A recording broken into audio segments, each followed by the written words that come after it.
Olá, graça e paz em nome de Jesus. Nossa leitura de hoje será em Ezequiel, do capítulo 28 ao 31. As profecias de juízo sobre as nações vizinhas continuam se concentrando na queda de Tiro e do Egito, revelando que a soberba e a autossuficiência levam à ruína, enquanto a soberania de Deus é exaltada sobre toda a criação. O tópico que nos guiará hoje é: quando o orgulho traz a destruição. O capítulo 28 de Ezequiel traz a profecia contra o rei de Tiro. É um texto muito forte e ele trata contra a soberba. A profecia se aprofunda falando sobre o rei de Tiro como o selo da perfeição, cheio de sabedoria e formosura, e que ele estava no Monte Santo de Deus. E por causa da iniquidade que foi encontrada nele e do seu comércio, ele seria expulso. Essa descrição do rei de Tiro é interpretada por alguns como a descrição da queda de Satanás.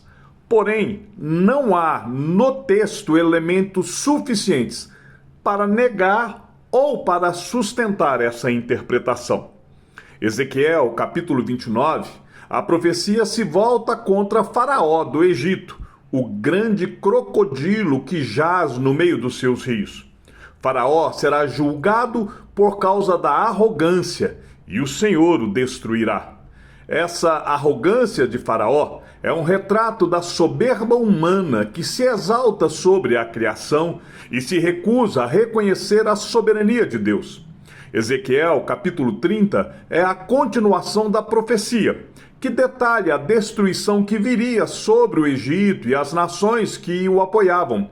A espada de Deus viria sobre eles, e a glória seria totalmente destruída. O Senhor se revela como o único que tem o poder de julgar e de se fazer conhecido. A destruição total do Egito, uma das maiores potências do mundo na sua época, serve como uma lição sobre a soberania de Deus sobre as nações. Ezequiel, capítulo 31, o Senhor usa a parábola de um cedro grande e majestoso, simbolizando a Assíria, para ilustrar a queda do Egito. No entanto, a glória do cedro também não o livrou do juízo. Tanto a Assíria quanto o Egito caíram ante o juízo divino. A Confissão de Fé de Westminster, no capítulo de número 6, que trata da criação, ensina que aprouve a Deus criar ou fazer do nada o mundo e tudo que nele há, incluindo as criaturas espirituais e materiais, todas muito boas em sua origem. A queda, retratada em Ezequiel, capítulo 28, não é sobre a criação original ser falha. Ele era perfeito desde o dia em que foi criado, mas trata da corrupção que surgiu através do orgulho livremente escolhido.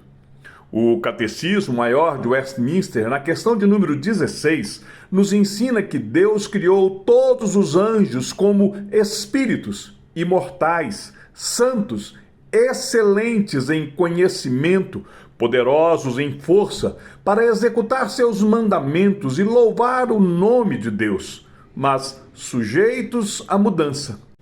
A questão 19 continua dizendo que Deus, por sua providência, permitiu que alguns dos anjos voluntária e irrecuperavelmente caíssem em pecado e condenação, limitando e ordenando isso e todos os seus pecados para a sua própria glória, e estabeleceu os demais em santidade e felicidade. Mesmo a queda dos anjos que existe está debaixo da soberania de Deus, que foi ordenada para os seus próprios propósitos. Este ciclo de orgulho seguido de destruição encontra a sua reversão na pessoa de Jesus Cristo. O apóstolo Paulo, escrevendo a carta aos Filipenses, no capítulo 2, descreve uma atitude diametralmente oposta à do querubim caído. A palavra diz que Cristo subsistindo em forma de Deus, não julgou como usurpação o ser igual a Deus. Antes, a si mesmo ele se esvaziou, humilhando-se, tornou-se obediente até a morte, e morte de cruz. Enquanto o querubim de Tiro quis se exaltar e virou cinzas, e Faraó do Egito, se achando o cedro imbatível, foi cortado, Jesus Cristo, que tinha uma glória infinita, desceu voluntariamente ao pó da humilhação. E foi exatamente por isso que Deus o exaltou soberanamente. A verdadeira grandeza não é aquela que nós construímos na força do braço, mas a exaltação que recebemos quando nos humilhamos diante do Pai. Então, qual o desafio prático para a sua vida no dia de hoje? Primeiro, vigie contra o orgulho. Não deixe que nenhum dom que Deus lhe deu se torne fonte de orgulho. Devolva ao Senhor em gratidão tudo o que você recebeu. O príncipe de Tiro caiu por causa da sua própria beleza e sabedoria, características que originalmente eram boas. Segundo, escolha o caminho de Cristo. Jesus se humilhou voluntariamente. O príncipe caído se exaltou voluntariamente. Nas situações em que você poderia se exaltar, escolha deliberadamente o caminho da verdadeira humildade. Se você assistiu até aqui, escreva nos comentários humildade.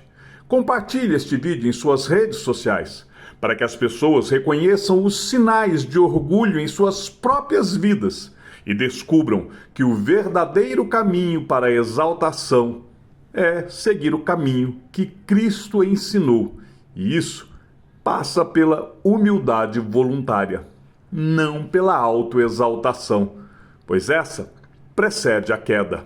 Lembre-se, o orgulho precede a queda, mas a humildade de Cristo é o caminho para a verdadeira exaltação.